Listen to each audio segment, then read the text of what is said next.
अच्छा जी, last lecture में हमने डिस्कस किया था पीपीज के मेरिट्स और डीमेरिट्स को।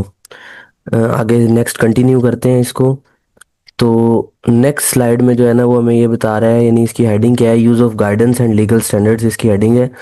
इसमें वो ये दो पॉइंट्स को डिस्कस कर रहा है। फर्स्ट ऑफ ऑल वो कहता है कि use of a risk matrix can help provide clarity, can set internal risk levels that require action with in the set time scale. यानी इसमें उसने हमें ये बताया हुआ है कि जब हम रिस्क असेसमेंट बना रहे होते हैं तो उसमें जब हम रिस्क मैट्रिक्स को यूज़ करेंगे ना तो उससे हमारे कॉन्सेप्ट में यानी रिस्क की अंडरस्टैंडिंग में हमारी क्लैरिटी आ जाएगी। यानी इसको समझाने के लिए मैं आपको आयोश की ये स्लाइड खोल के दिखा देता हूँ। अब इसमें हमने ये रिस्क मैट्रिक्स शो करवाई हुई है। अब इसमें क्या सीन है कि आप देख रहे हैं कि इसने टोटल ओवरऑल रिस्क को जो है वो 4 डिफरेंट कलर कोडिंग्स में जो है वो डिवाइड किया हुआ है, और इसकी रेंज जो है वो 1 से लेकर 25 तक जो है वो जा रही है। यानी 5x5 की रिस्क रिस्क मैट्रिक्स जो है वो हमने यहाँ पे यूज़ की हुई है।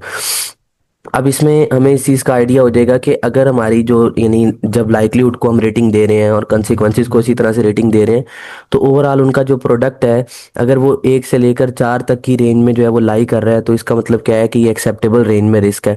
एक्सेप्टेबल से क्या मुराद है कि हमें किसी भी फर्दर एक्शन की फर्दर कंट्रोल मेजर जो है वो इंप्लीमेंट करने की जरूरत नहीं है। जो पहले से कंट्रोल मेजर लगे हुए हैं बस उनको हमने इंश्योर करना है और उन्हीं को मेंटेन रखना है। इसी तरह से जो है 5 से लेकर 9 तक की अगर कैटेगरी में वो लाए कर रहा है, तो इसमें हम ये कह देंगे कि ये एडिक्वेट लेवल है। यानी येलो कलर की कोडिंग है, और एडिक्वेट से क्या मुराद है कि look to improve at next review. यानी फिलहाल हम आर्जी तौर पे काम कर सकते हैं, लेकिन जब भी हम नेक्स्ट प्रोसेस को रिस्क असेसमेंट को रिव्यू करेंगे तो हमने इसको अगेन इसके ऊपर कंट्रोल मेजर जो है सूटेबल और सफिशिएंट कंट्रोल मेजर लगा के इसको मिनिमाइज करके एक्सेप्टेबल रेंज में लेके आना है नेक्स्ट रिव्यू में। अगर हमारी रेंज जो है वो 10 से 16 के दरमियान आ रही है, तो इसका मतलब क्या है कि ये टॉलरेबल है। ऑरेंज कलर की यानी कलर कोडिंग से हमने इसको शो कराया हुआ है। टॉलरेबल से मुराद ये है कि इसके लिए यानी लास्ट वाले स्टेप में हमने ये कहा था कि जब भी नेक्स्ट रिव्यू होगा तो हम इसको क्या करेंगे, इंप्रूव करेंगे। बट अगर टॉलरेबल की कैटेगरी में आ रहा है तो उसमें हमने फिर रिव्यू का टाइम स्केल भी डिफाइन करना है। यानी कि 1 महीने के अंदर अंदर या 1 हफ्ते के अंदर अंदर जो है वो हमने इसको रिव्यू करके रिस्क के ऊपर कंट्रोल में ये लगा के इसको मिनिमाइज करके एडिक्वेट लेवल या एक्सेप्टेबल रेंज में लेके आना है। यानी इसका मतलब ये है। और अगर 17 से 25 की कैटेगरी में हमारे पास रिस्क आ रहा है तो उसमें फिर ये है कि ये अनएक्सेप्टेबल है, इमीडिएटली हमने एक्टिविटी को स्टॉप करना है और फर्दर सूटेबल और सफिशिएंट कंट्रोल में ये लगा के इसको मिनिमाइज करना है। यानी इसके यूज़ करने से हमें फ़ायदा ये होगा कि बेसिकली हम रिस्क को विजुलाइज कर रहे हैं, मैट्रिक्स की फॉर्म में इसको डिस्कस कर रहे हैं। ठीक है, तो हमें आइडिया हो जाएगा। कलर कोडिंग भी हमने यहाँ पे शो करवाई हुई है, तो हमें आइडिया होगा कि हमारा रिस्क का जो है वो एग्जिस्टिंग लेवल जो है वो क्या है। वापस आते हैं अपने निबोश की स्लाइड की तरफ। तो अब नेक्स्ट पॉइंट, सेकंड पॉइंट में वो कहता है कि legal requirement override the findings of the risk assessment even if the risk is low, if the law requires it then it must be done. यानी इसमें उसने बताया कि समटाइम्स हमारे पास ऐसी सिचुएशंस भी आ जाती हैं कि जिसमें रिस्क असेसमेंट के अकॉर्डिंग तो हमें वो एक्टिविटी अलाउ होती है, यानी उस एक्टिविटी में रिस्क कम होता है, बट उसके हवाले से जो लीगल लॉज बने हुए हैं उनके अकॉर्डिंग हम जो है वो एक्टिविटी नहीं परफॉर्म कर सकते। अब जैसे फॉर एग्जांपल मैं इसको आपको कंपेयर करता हूँ, जैसे कि हमारे पास ऑयल एंड गैस की इंडस्ट्री है, तो उसमें हमने पता है कि हमने फायर के वहाँ पे प्रोसीजर्स बनाए हुए हैं। फायर इमरजेंसी के हवाले से हमने फायर एक्सटिंग्विशर्स को डिफाइन किया हुआ है, इमरजेंसी एस्केप रूट्स को डिफाइन किया हुआ है, फायर अलार्म्स लगे हुए हैं, वाटर स्प्रिंकल सिस्टम इंस्टॉल किया हुआ है। उसके अलावा जो है वो वहाँ पे हमने जो है वो इमरजेंसी रिस्पांस टीम या फायर फाइटिंग टीम वहाँ पे एलोकेट की हुई है। ठीक है, तो ये सारे के सारे प्रोसीजर हमने वहाँ तो बनाए हुए हैं ऑयल एंड गैस इंडस्ट्री में। लेकिन अगर हम बात करें, एक ऑफिस है फॉर एग्जांपल, अब उस ऑफिस के अंदर भी तो हमने फायर के कुछ ना कुछ प्रोटोकॉल्स बनाए होंगे। उसमें हमने क्या किया होगा कि इमरजेंसी एस्केप रूट वही सेम, फायर एक्सटिंग्विशर भी होगा वहाँ पे।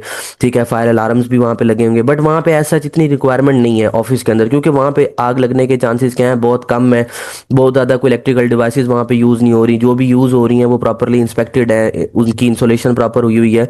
लेकिन फिर भी यानी वहाँ पे हमें इन सब चीज़ों की करने की ज़रूरत नहीं है, लेकिन फिर भी हमने करना है क्योंकि लॉ हमसे ये डिमांड करता है कि कोई भी ऑफिस है वहाँ पे जो है वो फायर एक्सटिंग्विशर मौजूद होना चाहिए, फायर अलार्म मौजूद होना चाहिए, वाटर स्प्रिंकलर सिस्टम आप वहाँ पे लगा दो, सेंसर लगा दो फायर या स्मोक डिटेक्टर्स जो इन केस ऑफ फायर या स्मोक जो है वो ऑटोमेटिकली क्या हो जाएंगे, ऑन हो जाएंगे। बट वहाँ पे क्या है, प्रोबेबिलिटी जो है या लाइकलीहुड जो है वो क्या है, बहुत कम है। बट क्या है कि लॉ की हमारे पास रिक्वायरमेंट है, लॉ हमें जो है वो कहता है कि आपने जो है वो रूल्स के साथ कंप्लायंस करनी है, तो उसको मद्देनजर रखते हुए हमने क्या करना है, इसको इंप्लीमेंट कर देना है। इसी तरह से एक और सिंपल एग्जांपल से हम इसको समझ लेते हैं। जैसे हम फॉर एग्जांपल अब रोड के ऊपर ट्रैवल करते हैं तो वहाँ पे सिग्नल लगे होते हैं। यानी रेड सिग्नल का मतलब है आपने रुकना है, और येलो का मतलब आप रेडी हो जाएं, और रेड का ग्रीन का मतलब कि अब आप वहाँ से चल पड़े, यानी वहाँ से निकलें। तो अब दिन टाइम चलो ट्रैफिक ज़्यादा है, वहाँ पे रश होता है, तो अगर आप सिग्नल को जो है वो वायलेट करते हैं तो वहाँ एक्सीडेंट होने के चांसेस हैं, तो सिग्नल्स को फॉलो करना ज़रूरी है एज़ पर रिस्क असेसमेंट। लेकिन रात के टाइम अगर हम बात करें तो रात को रश ही नहीं है, बिल्कुल सड़क खाली है, कोई भी नहीं है, तो अब रिस्क असेसमेंट क्या कहती है कि रिस्क नहीं है वहाँ पे, कम है रिस्क, एक्सेप्टेबल है, आप वहाँ साइडें देख के अगर रोड क्लियर है तो वहाँ से निकल सकते हैं। बट यहाँ पे लॉ में क्या कहता है कि कुछ भी हो जाए, अगर रात का टाइम भी है, सिर्फ आप भी अगर रोड पे अकेले भी मौजूद हैं तो भी आपने क्या करना है, जो है वो रूल्स को फॉलो करना है। Applies also the semi legal code of practices है। नेक्स्ट जो है गाइडेंस कैन आल्सो असिस्ट, यानी जो भी गाइडेंस वहाँ पे दी हुई है रिस्क असेसमेंट को बनाने के हवाले से वो हमें असिस्ट कर सकती है। तो ये हमारे पास जो है वो इस स्लाइड का मतलब था। नेक्स्ट अब हम स्लाइड की तरफ मूव करें तो इसने जो है वो जैसे मैं आपको पहले दिखाई है, मैंने आयोश की स्लाइड में भी दिखाया है कि रिस्क को जो है वो इसने 4 कैटेगरीज में डिवाइड कर दिया है। इसमें सबसे पहले हमारे पास आ जाता है रेजिडुअल रिस्क। अब रेजिडुअल रिस्क वर्ड निकला है रेजिडेंसी से, यानी रहना, वकूफ पजीर होना। यानी रेजिडुअल रिस्क वो रिस्क होता है कि जो कंट्रोल मेजर लगाने के बाद भी कुछ ना कुछ किसी ना किसी हद तक मौजूद होता है। तो ऐसे रिस्क को हम क्या कहते होते हैं, रेजिडुअल रिस्क कहते हैं। यानी जैसे एक एक्टिविटी थी, हाई रिस्क एक्टिविटी थी, रिस्क अनएक्सेप्टेबल की रेंज में, यानी 25 तक की रेंज में आ रहा था, हमने कंट्रोल मेजर लगाए और कंट्रोल मेजर लगाने के बाद वो 4 या 5 की रेंज में, 4 की रेंज में, 1 से लेकर 4 की रेंज में वो आ गया। तो उस सूरत में वो जो बच गया रिस्क, यानी बचने वाला रिस्क, कंट्रोल मेजर लगाने के बावजूद भी जो रिस्क मौजूद है, ऐसे रिस्क को हम क्या कहेंगे, रेजिडुअल रिस्क कहेंगे। फिर नेक्स्ट हमारे पास एक्सेप्टेबल की कैटेगरी आ जाती है, तो वो मैंने आपको पहले दिखा दी है। यानी एक्सेप्टेबल से मुराद क्या था कि फिलहाल जो है वो कंट्रोल मेजर जो आपके लगे हुए हैं वो बिल्कुल ठीक है, कोई फर्दर एक्शन रिक्वायर नहीं है, आप उन्हीं कंट्रोल मेजर को मेंटेन करके काम कर सकते हैं। ठीक है। उसके बाद हमारे पास आ जाता है टॉलरेबल रिस्क। यानी टॉलरेबल रिस्क से क्या मुराद है कि आपने एक स्पेसिफिक टाइम स्केल के अंदर क्या करना है, चीज़ों को रिव्यू करना है, वो कंट्रोल मेजर्स को रिव्यू करना है और उसके ऊपर कंट्रोल मेजर इंप्लीमेंट करने हैं। कंट्रोल मेजर इंप्लीमेंट करने के बाद आपने उसको एक्सेप्टेबल रेंज में या एडिक्वेट रेंज में लेके आके फिर वो काम करना है। ठीक है। और अनएक्सेप्टेबल लास्ट वाला जो है, इसका मतलब क्या है कि रिस्क बहुत ज़्यादा हाई है, उसमें जो है वो आपको इमीडिएटली एक्टिविटी को स्टॉप करने की ज़रूरत है और मज़ीद फर्दर कंट्रोल मेजर लगाने की ज़रूरत है। तो इस स्लाइड में इसने हमें ये बताया हुआ है। नेक्स्ट हमारे पास स्टेप नंबर 4 आ जाता है रिस्क असेसमेंट का, जिसका टॉपिक क्या है, टाइटल क्या है, record significant findings and implementing. यानी अब ऊपर स्टेप नंबर 3 तक जो भी आप फाइंडिंग्स आपने की हैं वहाँ पे रिस्क के हवाले से, ठीक है, जो उसका लेवल है उसको आपने देखा है, सारा कुछ जो देखा है अब उसको रिटर्न फॉर्म में लेके आना है। यानी रिस्क असेसमेंट की जो फॉर्म है उसको फिल करना है हमने, उसके ऊपर चीज़ों को जो है वो रिटर्न फॉर्म में लेके आना है। अब क्या क्या चीज़ें जो है वो रिस्क असेसमेंट फॉर्म में हमने राइट करनी है, यानी जो कंटेंट उसमें क्या होगा वो निबोश ही हमें गाइड कर रहा है कि ये जो बेसिक यानी क्राइटेरिया है कि ये जो स्पेसिफिक इन्फॉर्मेशन है ना, एटलीस्ट ये इन्फॉर्मेशन आपकी रिस्क असेसमेंट में जो है वो मेंशन होनी चाहिए। उसमें आपने सबसे पहले टॉप ऑफ द लिस्ट जो है वो एक्टिविटी मेंशन करनी है कि आप कौन सी एक्टिविटी कर रहे हो, जैसे स्कैफोल्डिंग है, हाइड्रोजेटिंग है, कन्फाइंड स्पेस एक्टिविटी है, कौन सी एक्टिविटी कर रहे हो, और कौन सा एरिया असेस्ड एंड हैजर्ड, यानी किस एरिया में वो एक्टिविटी परफॉर्म हो रही है, उसका एरिया का मेंशन करना है, और उसमें हैजर्ड्स क्या क्या हैं ये मेंशन कर लिया। फिर आपने ग्रुप पैट्रिक्स यानी हु माइट बी हार्म आ जाएगा कि किन किन लोगों को खतरा हो सकता है, उसमें हमारे पास वर्कर्स हैं, उसमें विजिटर्स हैं। ठीक है। तो जो भी वहाँ पे कॉन्ट्रैक्टर के वर्कर्स हैं, कस्टमर्स वगैरह हैं, जो भी यानी लोग जिन लोगों को खतरा हो सकता है उस एक्टिविटी से, उनको हमने मेंशन करना है।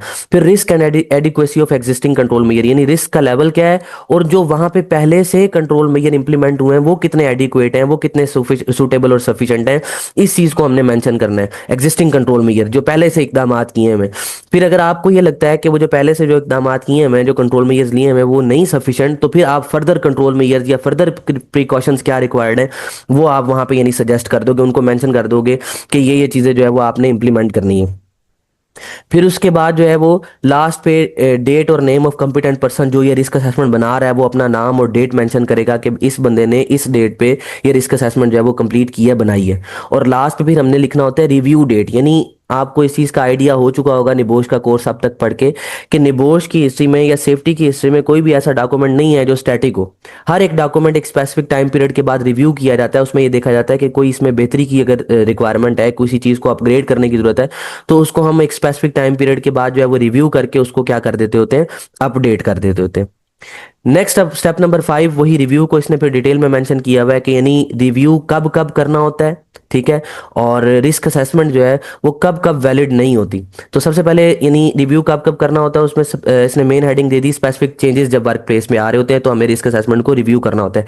अब वो चेंजेस क्या क्या हो सकते हैं, आपके काम करने के प्रोसेस में चेंजिंग आ रही है, कोई सब्सटेंस आपने चेंज कर ली है, काम करने के इक्विपमेंट जो है वो आप चेंज कर रहे हैं, जैसे फॉर एग्जांपल पहले आप लैडर को यूज करके वर्क एट हाइट कर रहे थे, अब आप जो है वो कोई न्यू इक्विपमेंट लेके आ गए हो जिसमें मोबाइल जो वो एलिवेटर होता है या सीजर लिफ्ट आप यूज कर रहे हो। तो अगर आप ये यूज कर रहे हो तो इसके अकॉर्डिंग आपने फिर रिस्क असेसमेंट को रिव्यू करना है। यानी नया इक्विपमेंट होगा तो उससे जुड़े हुए न्यू हैजर्ड्स होंगे, उनको आपने उनके ऊपर कंट्रोल में लगाना है। इसी तरह से एनवायरनमेंट चेंज हो रहा है, इसी तरह से आपकी वर्क प्लेस की जो है वो लोकेशन चेंज हो रही है, ठीक है, तो उस सूरत में आपने क्या करना होता है, रिव्यू करना होता है। कोई की पर्सनैल चेंज हो रहा है, जिस बंदे ने, यानी की पर्सनैल से मुराद वो बंदा जिसने रिस्क असेसमेंट बनाई थी या जिसने उसके ऊपर सिग्नेचर किए थे, जो टॉप अथॉरिटीज़ हैं, अगर वो बंदे चेंज हो गए तो नए आने वाले बंदे अपने नाम के साथ जो है वो उसको अपडेट करेंगे, रिव्यू करके उस पर मैंशन करेंगे। फिर क्या सिचुएशन, यानी कौन कौन सी ऐसी सिचुएशन हैं कि जिसमें रिस्क असेसमेंट हमारे पास वैलिड ही नहीं रहती।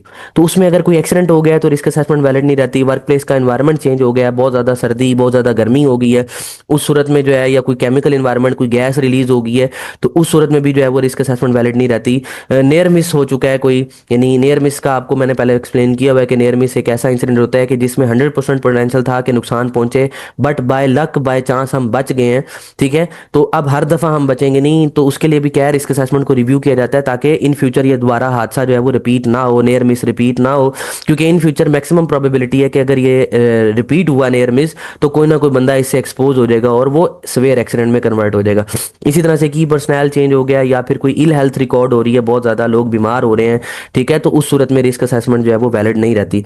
फिर लास्ट एक यानी तीसरा क्राइटेरिया, यानी रिस्क असेसमेंट कब चेंज होगी, रिव्यू होगी, तो वो है पीरियोडिकली। पीरियोडिकली से मुराद ये होता है कि एक स्पेसिफिक टाइम पीरियड के बाद चीज़ें खुद को रिपीट करती हैं। जैसे सिंपल अल्फाज में अगर आपको समझाऊं तो एक पेंडुलम की मूवमेंट है ना, पेंडुलम में, तो उसमें ये होता है कि वो एक स्पेसिफिक टाइम पीरियड के बाद उसका बॉब जो है वो मीन पोजीशन से खुद ब खुद गुजरता है। इसी तरह से पीरियोडिकली का मतलब ये होता है कि एक स्पेसिफिक टाइम पीरियड के बाद, यानी एक साल का टाइम स्केल हमने सेट कर दिया, तो एक साल के बाद वो चीज़ें ऑटोमेटिकली रिव्यू होंगी, यानी उसके लिए कोई हमें बताने की जरूरत या कम्युनिकेट करने की जरूरत नहीं होगी, वो चीज़ें अंडरस्टूड हैं, प्री कम्युनिकेटेड हैं, तो वो फिर हमने रिव्यू करनी ही करनी होती हैं।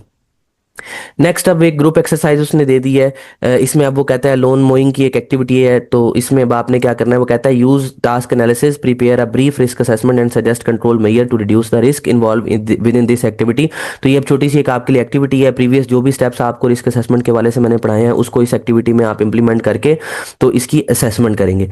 नेक्स्ट अब हमारे पास, पहले भी हम ये पढ़ के आ चुके हैं, स्पेशल केसेस या वल्नरेबल वर्कर्स जो हैं, वहाँ पे हमने इनकी माइनर सी बस डिटेल पढ़ी थी, लेकिन अब यहाँ पे हम हर एक केस को बड़ी ही डिटेल में डिस्कस करेंगे, ठीक है। तो अब इसमें क्या सीन है, इसमें उसने हमारे पास जो है वो सबसे पहले जो है वो यंग पर्सन्स के ऊपर बात कर दी है।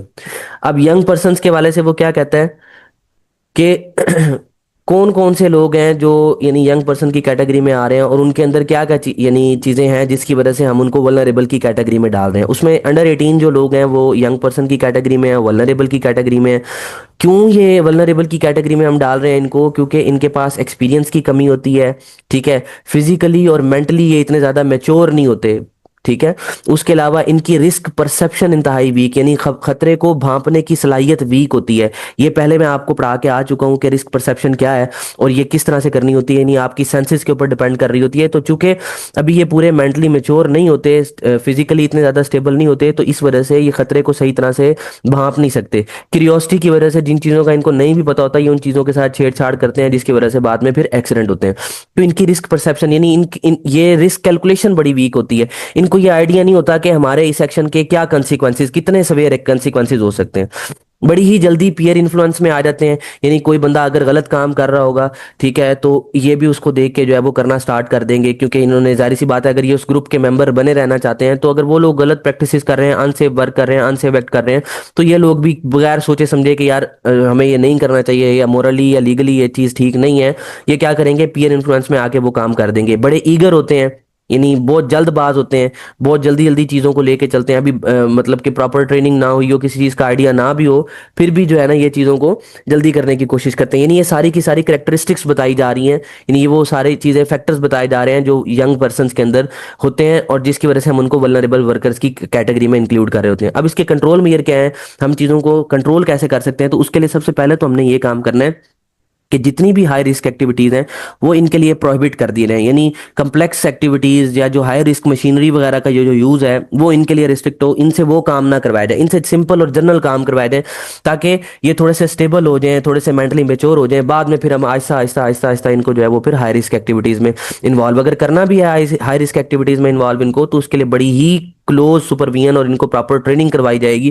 फिर उसके बाद हम इनको अलाउ करेंगे। फिर हम इनके वर्क पैटर्न्स को जो है वो रिस्ट्रिक्ट कर दें, यानी इनसे ओवर टाइम वगैरह ना करवाएं। जी, तो यानी जो हमारे पास वल्नरेबल पर्सन है उनसे हमने ओवर टाइम वगैरह नहीं करवाना, जस्ट उनसे बेसिक जो हमारी ड्यूटी है 8 8 घंटों की वो करवा के हमने उनको घर भेज देना है। तो ये था हमारे पास यंग पर्सनस के हवाले से। सेकंड हमारे पास आ जाता है केस वल्नरेबल कैटेगरी का, वो है न्यू एंड एक्सपेक्टेंट मदर्स। अब ये भी वल्नरेबल, जाहिर सी बात है, वर्क प्लेस के ऊपर जो है वो फीमेल्स भी जॉब करती हैं और उसमें जो है वो कुछ न्यू मदर्स भी हो सकती हैं या कुछ जो भी माँ बनने वाली हैं, तो उनके लिए भी जो है वो हमने स्पेशल रिस्क असेसमेंट जो है वो कंसिडर करनी है, उनको स्पेसिफिकली जो है वो डील करना है। अब उसमें यानी उनके साथ क्या क्या इश्यूज हो सकते हैं जो एक्सपेक्टेंट मदर्स हैं उनमें, फॉर एग्जांपल अगर कोई बैटरी की फैक्ट्री में कोई फीमेल काम कर रही है तो वहाँ पे लेड होता है, तो लेड से एक्सपोजर जो है वो उनको नुकसान पहुंचा सकता है। ठीक है। इसको जो है वो मैंने इसके स्पेशल नोट्स एक्स्ट्रा इधर नीचे ऐड किए हैं, मैं इससे आपको ज़रा डिटेल में समझा देता हूँ। अब यहाँ पे हम बात करें फॉर एग्जांपल केमिकल के हवाले से, तो लेड की एग्जांपल है, तो उसमें pregnant worker in a battery manufacturing plant में be expose to lead dust which can harm the unborn child causing development problems. यानी उसकी यानी बच्चे की ग्रोथ में इशू आ सकता है अगर जो फीमेल है वो लेड से एक्सपोज होगी। इसी तरह से पॉइंट नंबर 2 है सर्टन बायोलॉजिकल एजेंट्स, जिस तरह रुबेला वायरस की उसने बात की है, तो ये रुबेला वायरस मोस्टली जो है वो चूहों से फैलता है और स्टोरेज एरियाज के अंदर जो है वो जो गोदाम वगैरह होते हैं वहाँ पे ये होता है। तो वहाँ पे भी जो है वो हम प्रेग्नेंट जो वुमेन है उसको वहाँ पे नहीं भेजेंगे। उससे क्या होगा कि उसकी जो प्रेगनेंसी है उस पर इशू हो सकता है, सीरियस बर्थ डिफेक्ट हो सकते हैं। नेक्स्ट उसके बाद आ गया मैनुअल हैंडलिंग। अब मैनुअल हैंडलिंग यानी वजनी काम वगैरह, कोई चीज़ उनसे लिफ्टिंग वगैरह, हैवी ऑब्जेक्ट्स वगैरह या बॉक्सेस वगैरह हमने उनसे लिफ्ट नहीं करवाने। उससे क्या इशू आ सकता है, उनको बैक इंजरी हो सकती है, मसल स्ट्रेन हो सकती है और harm to the unborn baby due to change in the posture and balance. यानी जो बच्चा फिटस जो है, जो पेट में बच्चा है, उसको नुकसान पहुंच सकता है। टेम्परेचर जो बहुत ज़्यादा एक्सट्रीम हो जाता है, बहुत ज़्यादा सर्दी, बहुत ज़्यादा गर्मी से हमने उनको बचाना है। बहुत ज़्यादा गर्मी में हीट स्ट्रेस, हीट स्ट्रोक या हाइपोथर्मिया वगैरह का उनको इश्यू हो सकता है। होल बॉडी वाइब्रेशन वाली जो जॉब है, जैसे अब कोई फीमेल फोर्कलिफ्ट ट्रक ड्राइवर है हमारे पास या कोई और चीज़ वो ड्राइव कर रही है, तो उसमें भी उसकी बॉडी जो है वो कंटिन्यूसली जो है वो वाइब्रेशन से एक्सपोज होगी, तो उससे भी यही लोअर बैक बोन का या मिस कैरेज का मसला या प्री मेच्योर बर्थ का मसला हो सकता है। पॉइंट नंबर 6 है आयोनाइजेशन, आयोनाइजिंग रेडिएशंस। तो इसमें भी हमने उनको यानी इधर से भी दूर रखना है रेडिएशन से, जैसे एक्सरेज वगैरह हैं, इससे भी एबनॉर्मेलिटीज हो सकती हैं बच्चों में ना। नाइट शिफ्ट में उनके काम को हमने रिस्ट्रिक्ट कर देना है, क्योंकि स्लीप डिसऑर्डर की वजह से, फटीग की वजह से भी उनकी प्रेगनेंसी में कॉम्प्लिकेशंस आ सकती हैं। स्ट्रेस से दूर रखना है, उनको ज़्यादा टेंशन नहीं देनी, work pressure, work load, work burden को हमने क्या कर देना है, कम कर देना है। उसकी वजह यह है कि जब उनको स्ट्रेस देंगे उससे ब्लड प्रेशर इंक्रीज हो सकता है और प्री मेच्योर बर्थ हो सकती है। लास्ट पे हमारे पास वायलेंस है, तो हमने जो है वो फीमेल जो प्रेग्नेंट है या एक्सपेक्टेंट या न्यू मदर्स हैं उनको हमने वायलेंस से भी बचाना है। यानी इनको किसी भी तरह का, यानी जो मेंटल हेल्थ यूनिट्स के अंदर अक्सर आपने देखा है जो फीमेल नर्सिस होती हैं, अक्सर जो पेशेंट एबनॉर्मल होते हैं वो कोई इस तरह अचानक से रिएक्ट कर देते हैं, कोई मतलब उनको पता नहीं होता क्योंकि वो ज़हनी तौर पे नॉर्मल नहीं है, तो उनके कोई एक्शन इस तरह का हो सकता है जिससे उनको नुकसान पहुंच सकता है। या कोई रिटेल मार्केट में या किसी शॉप में उनकी जॉब है, वहाँ कोई फिजिकल असॉल्ट वगैरह हो सकता है जिसकी वजह से उनको इंजरी आ सकती है और बच्चे को भी नुकसान पहुंच सकता है। तो ये हमारे पास जो है वो न्यू और एक्सपेक्टेड मदर्स का जो है वो केस था। देन इसके बाद हम नेक्स्ट स्लाइड, नेक्स्ट केस की तरफ मूव करते हैं, तो वो है हमारे पास डिसेबल वर्कर्स। अब डिसेबल वर्कर्स भी हमारे मुआशरे में जारी सी बात है, तो वो भी यानी उनको भी हम जॉब दे रहे होते हैं, तो उनके लिए भी हमने जो है वो स्पेसिफिक कंसिडरेशन करनी है, कंसिडर करना है रिस्क असेसमेंट को। अब फॉर एग्जांपल अब हमारे पास एक बंदा है ना, हमने उसकी डिसेबिलिटी के अकॉर्डिंग हम उससे जॉब ले सकते हैं, ठीक है, उसके उसको यानी health and fitness criteria for some jobs. लेकिन जो उसकी डिसेबिलिटी होगी उसके अकॉर्डिंग हमने उसको कंसिडर करना है। जैसे एक बंदा उसकी आई साइड वीक है या उसको नज़र नहीं आता, तो हम उसको कोई ऐसी जॉब असाइन नहीं करेंगे कि जिसमें मेन काम ही आई साइड का है। जैसे ड्राइविंग वगैरह का कोई काम हम उसको दे रहे हैं, तो हम उसकी बाकी सारी जो एबिलिटीज़ हैं उनको यूज़ कर सकते हैं, यानी वो बोल सकता है, कम्युनिकेट कर सकता है, ठीक है। तो हम उसको किसी कॉल कॉल वगैरह रिसीविंग रिसेप्शन के ऊपर हम उसको बिठा सकते हैं, यानी बाकी एबिलिटीज़ को हम जो है वो यूज़ कर सकते हैं। और worker with non disabilities, what are the implications of their disability, यानी जिस बंदे की जो भी अब नॉर्मल है उसकी डिसेबिलिटी की क्या इम्प्लीकेशन आएगी। यानी जैसे फॉर एग्जांपल अब एक बंदा है उसको नज़र नहीं आता, सुन नहीं सकता, तो अब कोई भी इमरजेंसी अलार्म बजता है या कोई हॉर्न वगैरह बजता है तो उसको सुनाई नहीं देगा, तो उसके लिए हमें उसको फिर विजिबल सिग्नल्स का यानी सहारा लेके उसको साथ कम्युनिकेट करना पड़ेगा, हैंड सिग्नल्स का या वार्निंग लाइट्स का जो है वो हम यूज़ करके उसको कम्युनिकेट कर रहे होंगे। तो ये हमारे पास यानी स्पेशल केस आ गया, डिसेबल वर्कर्स आ गए वल्नरेबल की कैटेगरी में। और फिर लास्ट में हमारे पास आ जाता होता है लॉन वर्कर, यानी ऐसे लोग जो अकेले ड्यूटी परफॉर्म कर रहे हैं, जैसे ड्राइवर्स हजरात हैं हमारे पास, या कोई सिक्योरिटी गार्ड है, कोई प्रिजन ऑफिसर है, या मेंटल हेल्थ नर्स जो है वो अकेली जॉब कर रही है। तो इन लोगों के लिए भी हमने जो है वो स्पेशल प्रोसीजर्स को मेंटेन करना होता है। रिस्क असेसमेंट में इनके लिए स्पेशल कंसीडरेशन होती है, इनके लिए कम्युनिकेशन सिस्टम बड़ा स्ट्रॉन्ग हो ताकि in case of any emergency फौरी तौर पर रिस्पॉन्ड किया जाए, ठीक है। और इसके अलावा जैसे कोई कन्फाइंड स्पेस है उसमें एक से ज़्यादा बंदा एंटर नहीं हो सकता, तो अब एक बंदा अगर अंदर जा रहा है तो उस सूरत में उसके साथ कुछ भी मामलात हो सकते हैं, कोई मसाइल पेश आ सकते हैं, उसका बीपी लो हो सकता है, शुगर हाई हो सकती है, वो बेहोश हो सकता है। तो उस टाइम हमें जो है वो इमीडिएट रिस्पॉन्स करना पड़ेगा, ठीक है। तो ये यानी लोन वर्कर जो है वो उसका स्पेशल किस्म का केस है, इसको भी हमने वल्नरेबल की कैटेगरी में डाला है, और इसके लिए भी स्पेसिफिक रिस्क असेसमेंट में हमने इन चीज़ों को, इन लोगों को मेंशन करके जो इसके हवाले से कंट्रोल में ये रिक्वायर्ड होंगे, कम्युनिकेशन स्ट्रॉन्ग करना है हमें, उनके लिए प्रॉपर प्रोसीजर्स बनाने हैं, तो ये सारी की सारी अरेंजमेंट्स हम लोग करेंगे, ठीक है। तो ये हमारे पास यहाँ पे जो है वो टॉपिक क्या हो गया, कंप्लीट हो गया। नेक्स्ट जो है वो हम टॉपिक कंटिन्यू करेंगे इंशाल्लाह कल।